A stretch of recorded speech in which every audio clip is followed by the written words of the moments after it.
तो अब बात होगी उत्तराखंड की सियासत से जुड़ी हुई। उत्तराखंड विधानसभा चुनाव में बागियों ने राजनीतिक दलों के लिए मुसीबत खड़ी कर दी है, या यूं कहें कि मुसीबत बढ़ा दी है।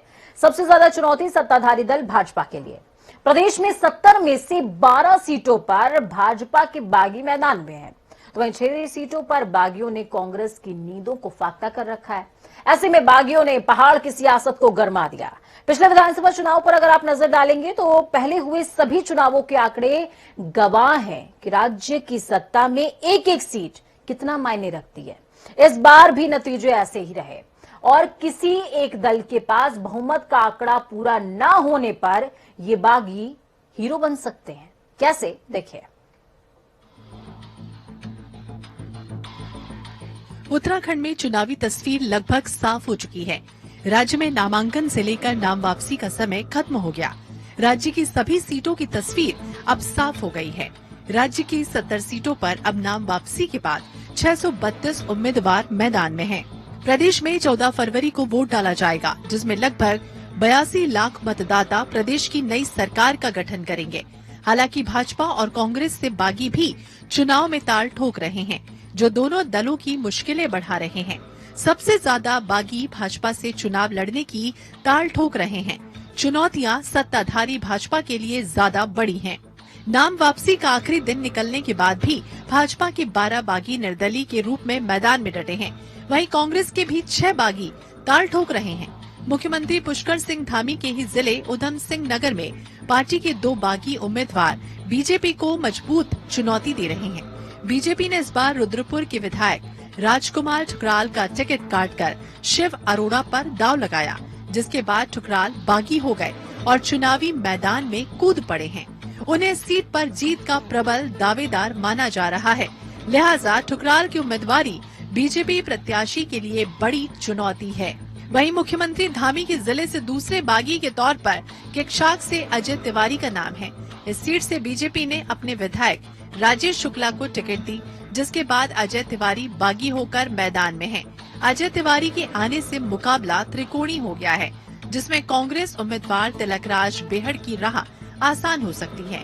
वहीं बीजेपी के लिए भीमताल सीट से बागी हुए मनोज शाह और धनोल्टीन में महावीर सिंह रांगड़ मजबूत चुनौती बने हुए हैं। बागियों से सिर्फ भाजपा ही नहीं बल्कि कांग्रेस भी परेशान है और सबसे ज्यादा चर्चा है लाल कुआं सीट की, जो इस बार हॉट सीट बनी है। इस सीट से इस बार कांग्रेस के पूर्व मुख्यमंत्री हरीश रावत चुनाव लड़ रहे हैं, तो वहीं बीजेपी से मोहन बिष्ट मैदान में हैं। दिलचस्प बात यह है कि लाल कुआं सीट पर कांग्रेस के साथ ही बीजेपी के बागी भी मैदान में हैं।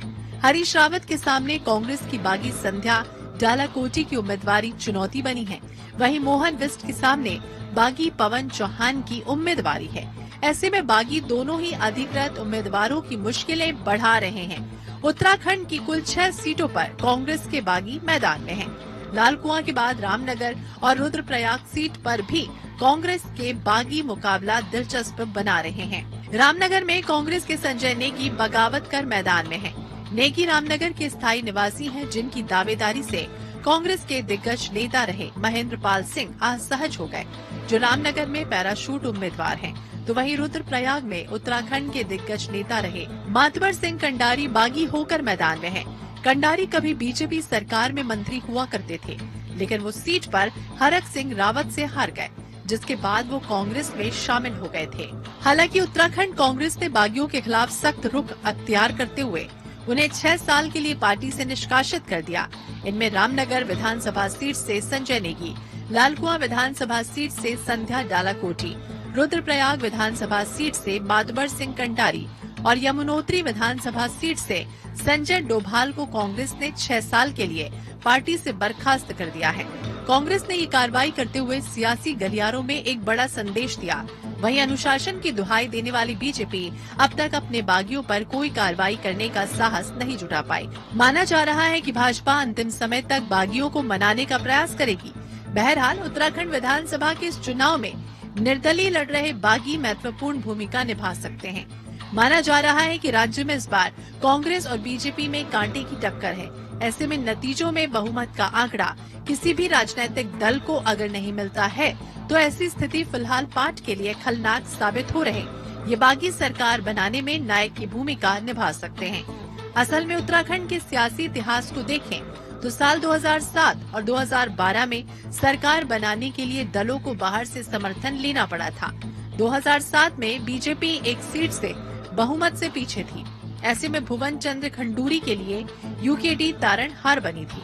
अब 2012 में कांग्रेस को 32 और बीजेपी को 31 सीटें मिली थी।